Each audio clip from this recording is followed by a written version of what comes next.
네, 국내 증시 3,000선 안착은 왜 이렇게 어려운 걸까요? 지금 시장 어떻게 하면 뚫어낼 수 있을까요? 지금 어떤 상황인지 딱 정확히 진단해보고 최적의 전략 저희와 함께 고민해보시는 건 어떨까요? 이 시간 이베스트 투자증권 투자전략팀 정다운 책임연구원 스튜디오에 모셨습니다. 어서 오십시오. 네, 안녕하십니까. 안녕하세요. 2,900대에서 쭉 3,000선 안착하는가 싶었거든요. 근데 또 많이 내려왔습니다. 이전 고점이 3,050인데 또 내려온 느낌이에요. 어떻게 지금 봐야 될까요? 이대로 위쪽으로 올라가기 어려울까요? 저희 이베스트 투자증권에서는 네. 다소 좀 부정적으로 판단을 하고 있고요. 부정적이요. 지수 레벨, 그러니까 사실 저희도 이제 좋은 부분들을 찾고자 많은 노력을 하고는 있는데 네. 데이터를 봤을 때 아직 환경이 좋아 보이지는 않는다라고 말씀을 드리고 있습니다. 뒤쪽의 질문들에서 좀 말씀을 드리겠지만 우선은 지수의 밸류에이션부터 체크를 해보면요.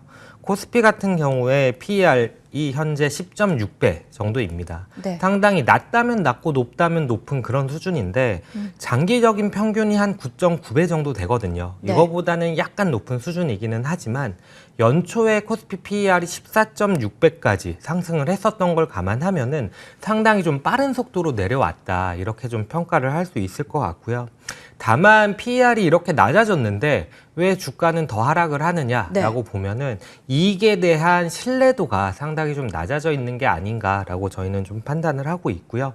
이 부분은 뒤쪽에 이익에 대해서 얘기를 드릴 때 좀 더 자세히 설명드리도록 하겠습니다. 결국은 심리적인 영향도 무시할 수 없는 것 같은데 유독 글로벌 시장과 비교를 했을 때도 많이 소외되고 있는 게 국내 시장입니다. 그래서 미국 시장 많이 보면서 왜 우린 저렇게 못 가지? 라고 말씀하시는 분들 많거든요. 일단 그 이유부터 짚어보면요. 이게 양국의 산업구조 탓일까요? 네, 산업구조 측면에서도 맞다고 볼 수 있고요. 네. 매크로 이슈를 생각을 해보면은 인플레이션이 아무래도 좀 우려가 되는 상황이다 보니까 연준이 금리를 빠르게 인상할 수 있다는 우려, 네. 그 말은 결국 달러의 강세를 유발을 하는 거고 달러가 강세로 간다는 것들은 글로벌 자금이 신흥국보다는 미국 내지는 선진국 중심으로 흘러 들어갈 수밖에 없는 구조다라고 좀 보시면 될 것 같고요. 실적적인 측면에서도 말씀하신 부분들이 확인이 되고 있습니다. 네. 3분기 실적에서도 한국 같은 경우에는 어제 이제 실적 발표가 다 마감이 됐는데요. 실적 발표치를 합산을 해보면은 컨센서스를 약 1.3% 영업이익에 하회하는 수준을 기록을 했습니다. 반면에 미국 같은 경우에는 10% 이상 컨센서스를 상회하는 좋은 실적이 발표되었다라고 보시면 될 것 같고 이러한 부분들이 개별 종목 수 분포에서도 나타나고 있기 때문에 아무래도 이익 모멘텀 단에서는 한국 역시 좀 안 좋은 모습을 나타내는 게 아닌가라고 보고 있습니다. 특히나 주목하는 것은 2022년에 대한 이익 컨센서스가 한국은 8월 초를 고점으로 해서 약 3% 이상 하락하고 있는 그림들이 나타나고 있어서 사실 연말이 이제 거의 다가오고 있는데 점점 더 미래에 대한 부분들을 참고하게 될 거고 그 말은 결국 이익 성장에 대해서 한국이 그리 좋아 보이지는 않는 시점이다라고 좀 말씀을 드릴 수 있을 것 같습니다. 현 시점이 디커플링이 될 수밖에 없다라는 점은 그럼 알겠는데 그렇다면 언제 미국 시장과 동조화될까요? 이 디커플링의 해소 시점 언제로 좀 보면 좋을까요? 디커플링의 해소 시점을 예상을 하려면 네. 이익단을 주로 말씀을 드렸는데 안타깝게도 이익 지표 같은 경우에는 주가에 선행하는 경험이 거의 없습니다. 그럼 그 예측하기 말은 어렵다. 네, 이익단으로는 사실은 좀 보기 어려운 부분이 있고 그와 반대로 이제 그와 반대는 아니지만 이에 영향을 주는 매크로 지표들을 어떻게 변화하는지 좀 살펴봐야 된다 이렇게 말씀을 드릴 수 있을 것 같고 그러면 어떤 지표가 있을까라고 봤을 때 달러의 약세가 좀 필요하다라고 볼 수가 있겠습니다. 그러면 달러 약세는 뭘로 촉발이 될 수 있느냐? 수요가 회복할 수 있다. 수요가 견조할 수 있다라는 측면이 확인이 돼야 아무래도 우리나라 같이 신흥국가 같은 경우에는 선진 시장의 수요를 기반으로 이익을 창출하는 국가이다 보니까 그런 부분들이 좀 확인이 필요하다라고 말씀을 드릴 수 있겠습니다. 일단 매크로적인 이슈를 봐야 될 것 같은데 지금 이 시점에서 단기적으로 저희가 볼 수 있는 거는 물가, 이에 따른 연준의 결정 이걸 것 같습니다. 인플레 우려 쪽은 사실 좀 계속 계속 부담스럽거든요. 이 부분은 좀 저희가 어떻게 전략 잡고 갈 수 있을까요? 인플레이션 우려 같은 경우에는 사실 이 부분 때문에 더 달러 강세가 나타나고 미국 증시로의 자금이 유입되는 모습들이 나타나는 거다라고 네. 볼 수가 있는데 아시겠지만 10월 CPI가 미국 6.2% YOY를 기록을 하면서 컨센서스 5.9%를 크게 상회를 했습니다. 그로 인해서 전반적인 시장 컨센서스 또한 금리 인상 시점을 조금은 앞당기는 그림으로 나아가고 있고요. 네. 이 말은 결국 신흥시장에 대해서는 좀 더 부진한 그림이 조금은 연장이 될 수 있다라고 보여지는 부분입니다. 그렇다면은 계속해서 인플레 부담 속에 신흥국 증시보다는 완전 선진국 쪽을 바라볼 수 있다라는 이야기인데 그렇다면은 오히려 금리 인상이 단행된 이유를 봐야 되는 겁니까? 어떻게 시기를 조율하면 좋을까요? 일단 금리 인상이 단행된 시점도 상당히 중요한 포인트라고 보고 있고요. 네. 그때 당시에 이제 어떤 환경이 되어 있느냐를 봐야 되겠지만 그래도 기대해 볼 수 있는 것은 금리를 인상할 때 그만큼 미국 경제가 좋기 때문에 금리를 인상할 수 있다라는 해석이 될 수가 있고요.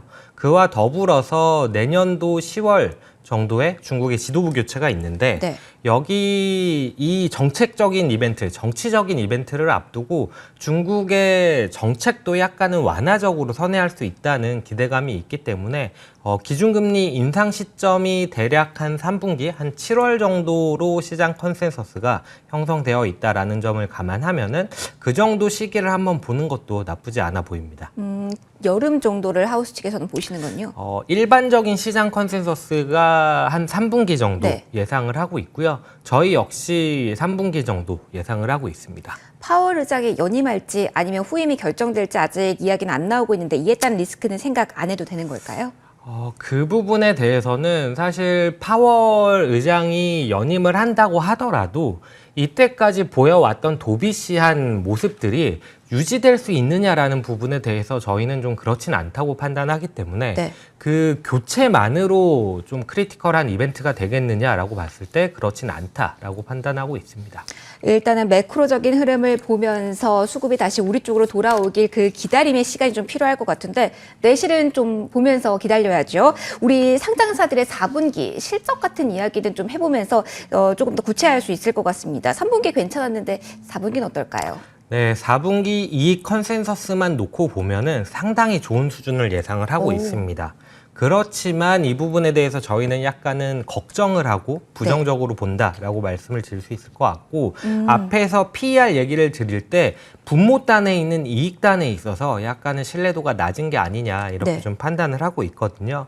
컨센서스부터 짚고 넘어가 보면은 코스피 4분기 매출액 같은 경우에는 775조 원으로 YOY 17% 성장, 그리고 QOQ로도 4% 정도 성장할 걸로 예상을 하고 있습니다.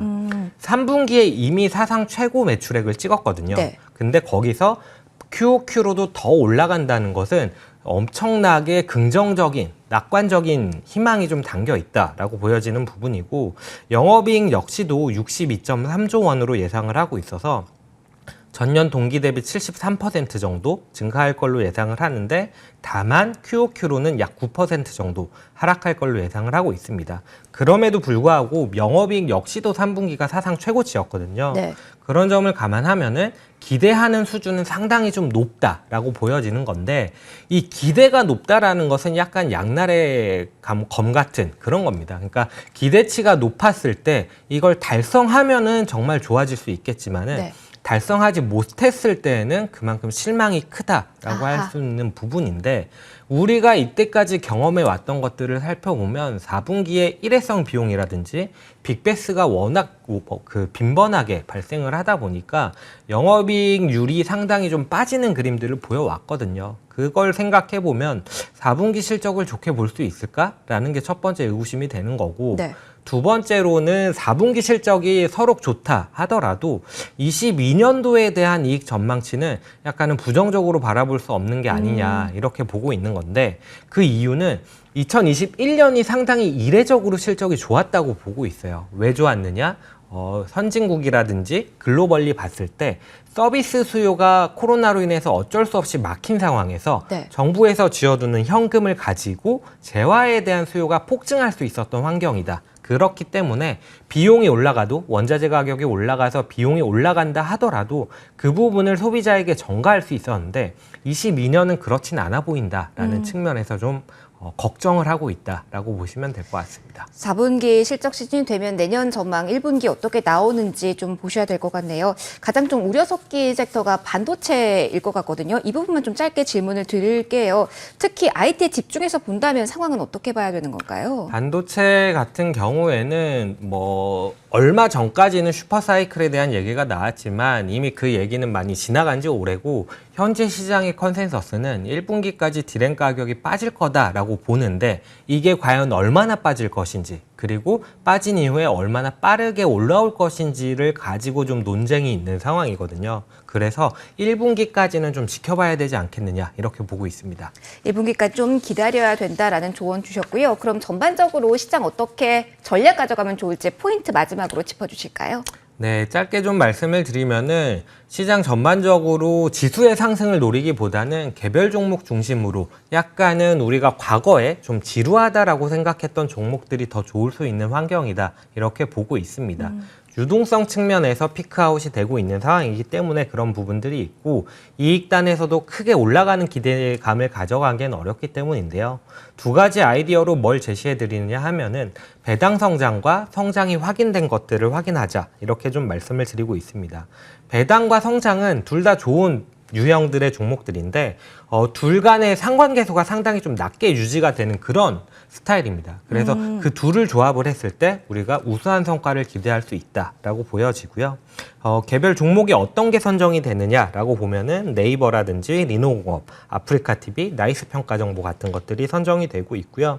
두 번째로 이익이 성장하는 종목들이 확인된 것들을 좀 가져가자라고 말씀을 드리는데 이 유형 같은 경우에는 대형주보다는 중소형주 단에서 조금은 더 좋은 성과를 보이고 있습니다. 어떤 식의 접근이냐면 두 개 분기 연속으로 영업이익이나 순이익이 증가하는 종목들을 살펴보는 건데 이런 것들이 주로 코스피 전체 수익률이 약간은 부진할 때 내지는 이익 성장이 좀 부진할 때 좋은 모습을 보이거든요. 그런 것들을 살펴봤을 때 어떤 종목이 선정이 되느냐라고 보면은 아마 화면에 나갈 것 같은데 나가고 있습니다. 예.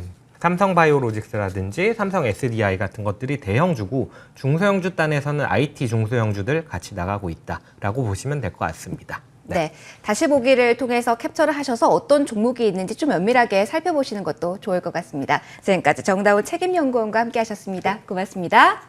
감사합니다. 고맙습니다. 자, 1부 저희가 준비한 순서도 여기까지입니다. 계속해서 코스피드 1%대 하락이고요. 코스닥은 그래도 1030선 유지하고 있습니다. 마감까지 저희와 함께 하시면서 추가적인 전략 많이 얻어가시면 좋겠고요. 2부에서는 박재호의 익절의 기술에서 추가적인 저희가 조언도 드리겠습니다. 오늘 하루도 즐겁게 마무리하시고요. 전 여기서 물러가겠습니다.